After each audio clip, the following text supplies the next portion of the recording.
All right. I think we're live. Oh, fantastic. I'm so excited. Welcome, everybody. This is my first time driving StreamYard. So usually I've got Steph, my techno wizard here, but I think we're in. So if you can see us, can you let us know that you're there? I wonder if Steph can jump on and let us know if we could be seen. Looks like someone's on. So I think we've done it all right. So welcome, guys. My name is Sandy, and today I've got the beautiful Linda Fennick joining me, and we're going to talk a little bit about advocacy today. So, oh yay! Hey Danielle, hey Michelle. I'm doing it. I feel like so accomplished. This is usually Steph's job. Anyway, I'll get over my excitement and we'll get down to the stuff. We don't need her anymore. I know, that's it.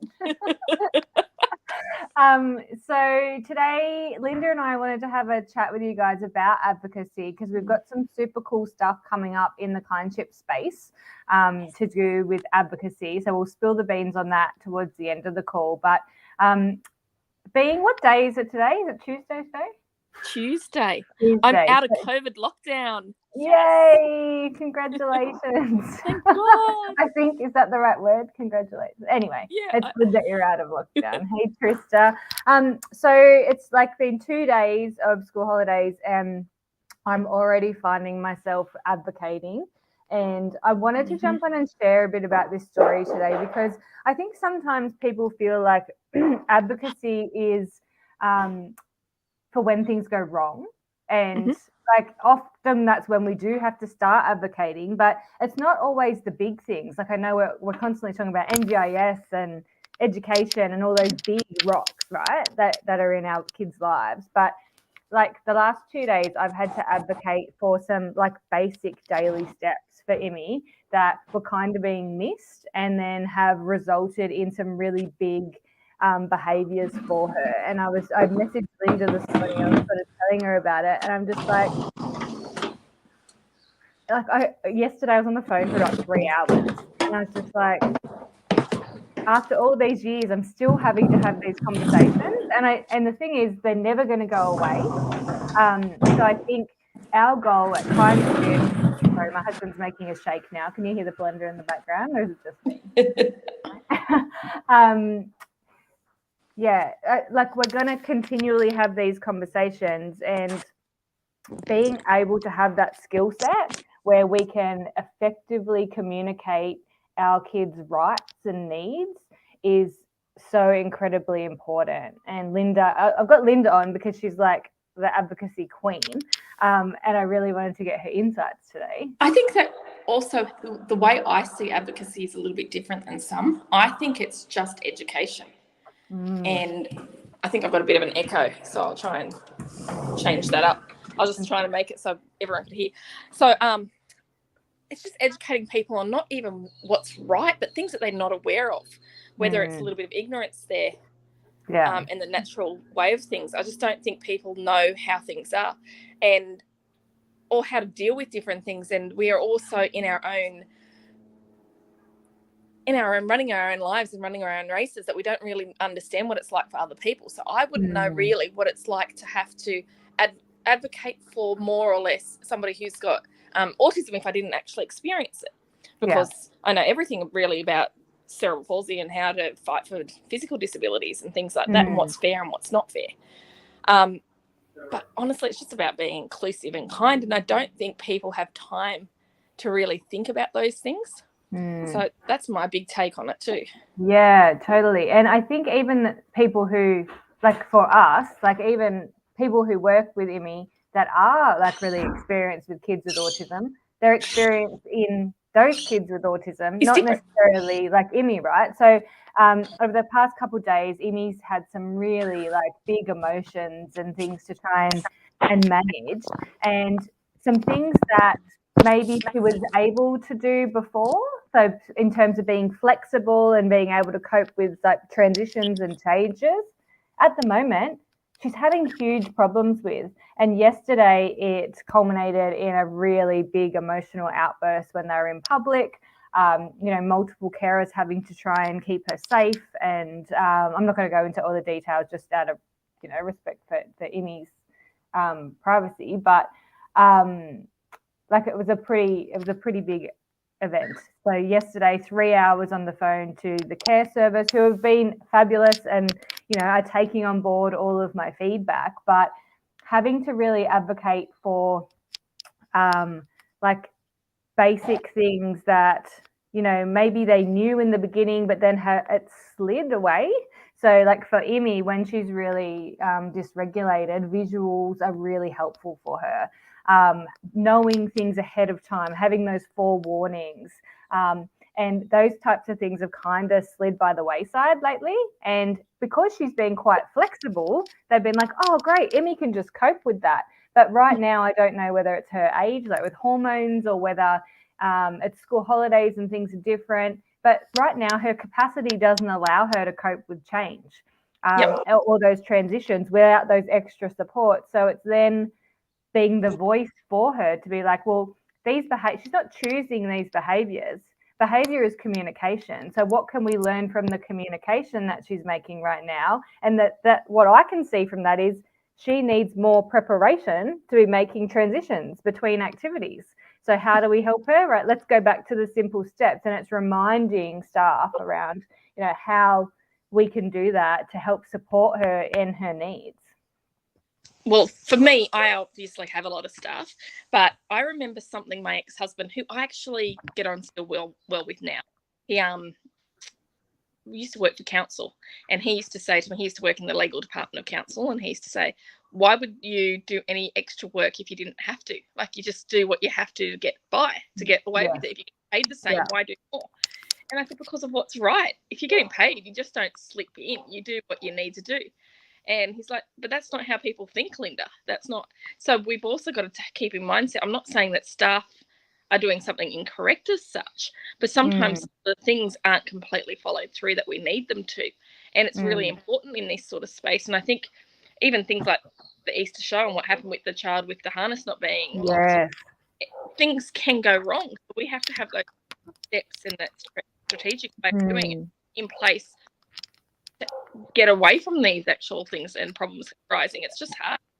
Well, and I think particularly in the disability space, but in any business, like having a system to follow is like so essential. So like how I'm looking at it now is I'm helping. There's one of the carers who was with Emmy yesterday. It was so great. And she's like, I'm going to help you sort this out. Because I'm like, Emmy needs the same 3 or 4 carers. Like she can't be having different people all the time. So how do we organize that? Can we organize a lanyard so every carer has visual lanyards that's on them at all times? Like, how can we put like these steps in place? How can we have whoever's on her to email me the night before so I know where they're going, so I can create the visuals so we can have these supports to set Emmy up for success? So maybe in this space, the systems need to look different for each child because each child has different needs. But we can actually affect that change by advocating in a really productive way that helps the company, but also helps our kids. I'm just sitting here in awe of what carers and parents have to do. You know, like when we're told that we don't need the respite and all that extra stuff, like how is that in, I know we are going to be talking about advocacy and all that sort of stuff, but how is that in the normal realms of parenting responsibility and all that sort of stuff? They're just crazy. It's a minefield, isn't it? It's a minefield. That we need this is because I actually think by doing this and stepping through, I like to think of it as blazing a path before us. And we're making, and by us actually, I don't know if you're going to spill what we're doing more on kinship, but by us doing that, it allows us to have those steps in place for people to follow through. Yeah, we will talk a little bit about it. We're not going to show all our cards, Linda, but we'll let them in a little bit, some of the secrets. Michelle agrees with you. She's saying it's so exhausting. Oh, I just find that, and to help the people behind us. Like I think of my path, and I remember there was a beautiful Dido and Kim Yealand.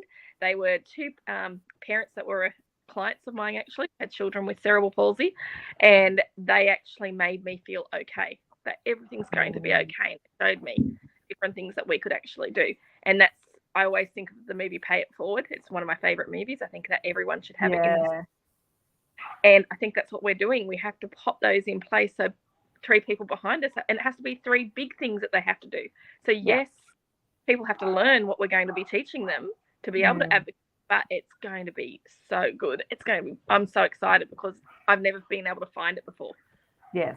Yeah, I agree. So I suppose we should fill people in a little bit because you've made everyone excited now. Now we've got to tell them something. So I suppose our goal with this part of kindship, obviously kindship is all about bringing parents together and that value of shared, like lived experience and the wisdom that we can share in this circle. So what we are currently developing is a resource around advocacy.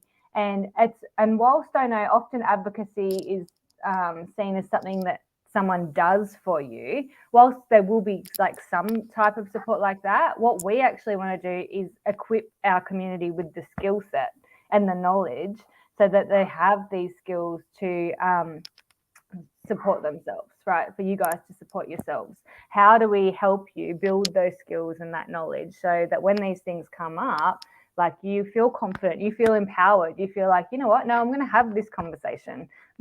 Hopefully you don't spend 3 hours on the phone like I did yesterday, but like that was how long those conversations took because of the complexity of the things that happened with Imi. So how do you become that voice for your child that's not, it doesn't have to be aggressive, but it's really assertive and it's very like impactful. So when you talk, people go, oh, that's a great idea. Let's start implementing things like that to make a difference. I think naturally as well, I'm naturally able to have that commanding presence. That's just my personality type. And I feel for people who don't. So by giving them those sorts of tools, they will actually have something to fall back on and say, look, kinship and parents I've actually spoken to have told me X, Y, Z. This is some of the templates I've got. And then they can go and use us as backing as well to help them. Because I just think you're not alone. You're not alone. And when you're facing with NDIA, which I find horrific, is they can have their lawyers, their planners, and then we're sitting there on our own. So to actually have that backing and know what we're fighting for is correct and it is right and what is wrong is enough for me, especially to understand legislation. Like if you pull apart that legislation, there's lots of things that we could be doing. See, this is why we've got Linda helping us because she's awesome.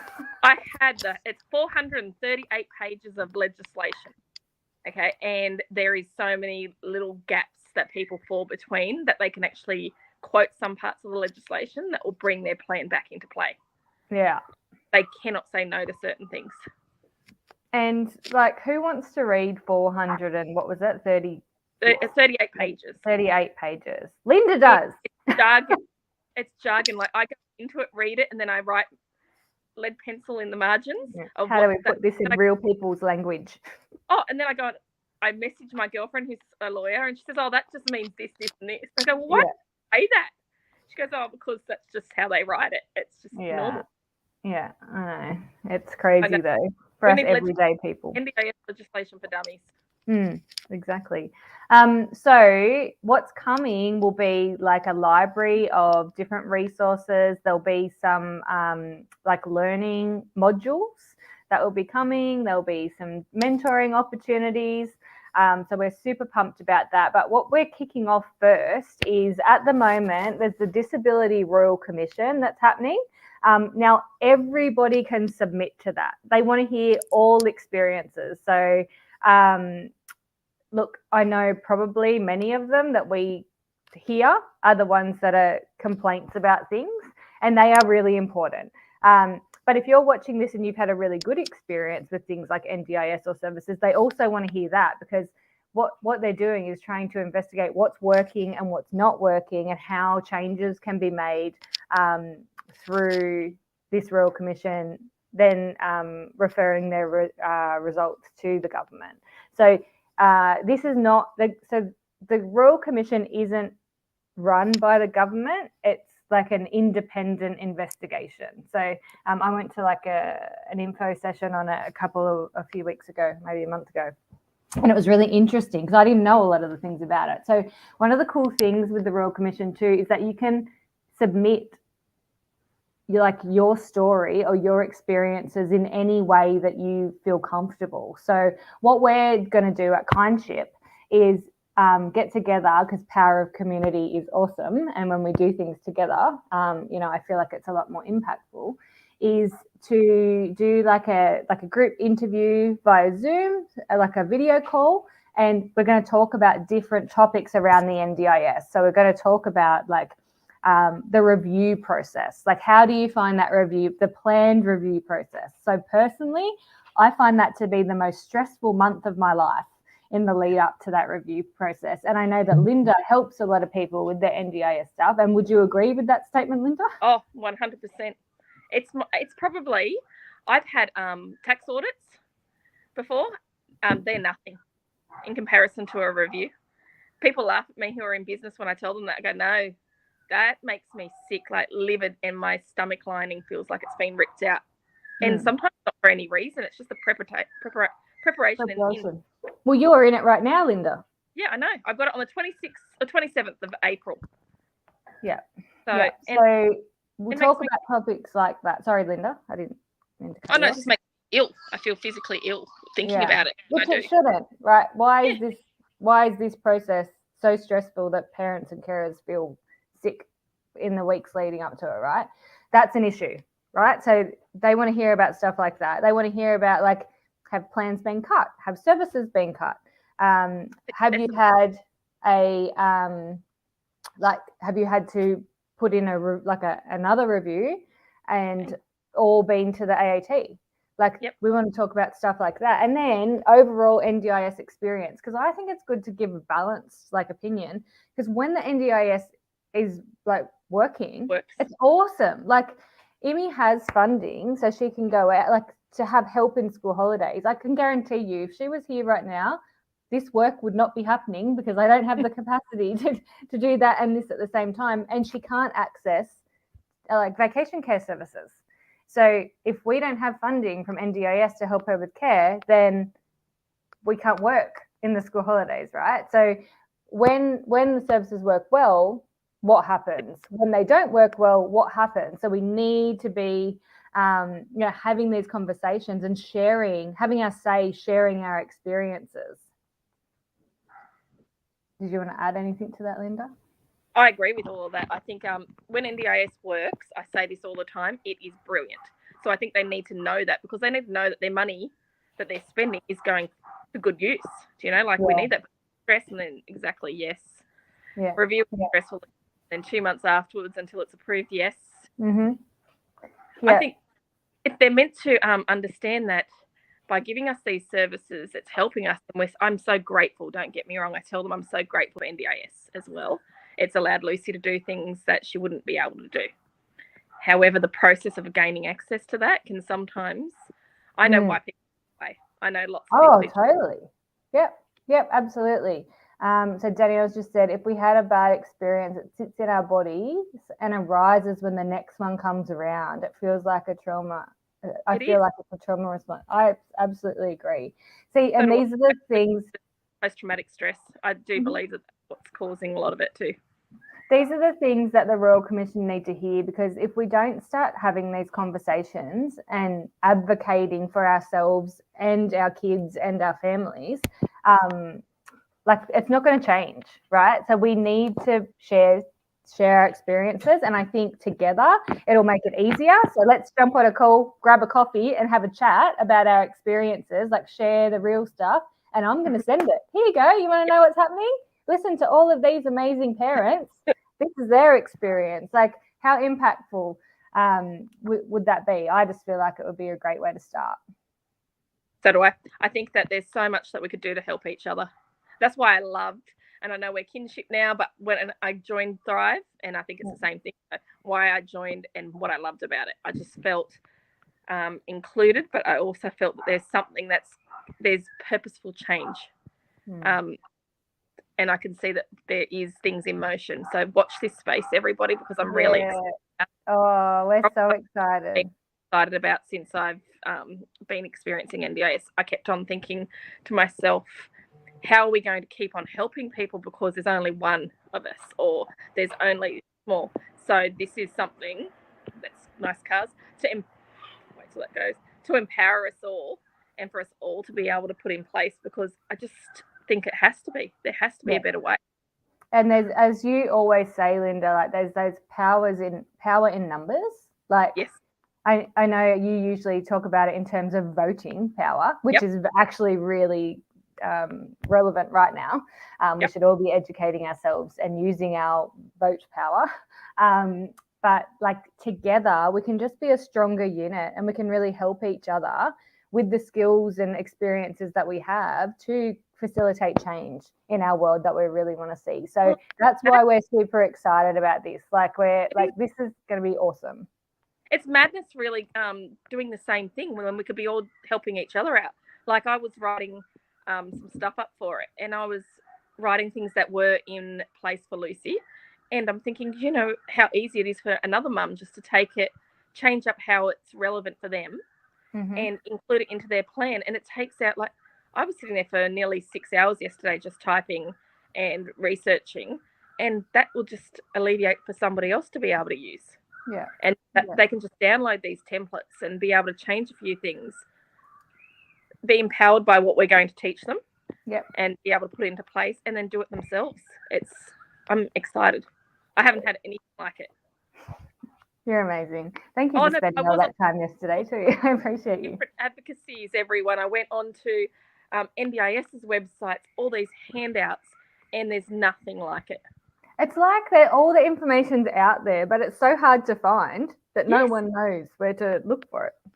Oh, well, I had to...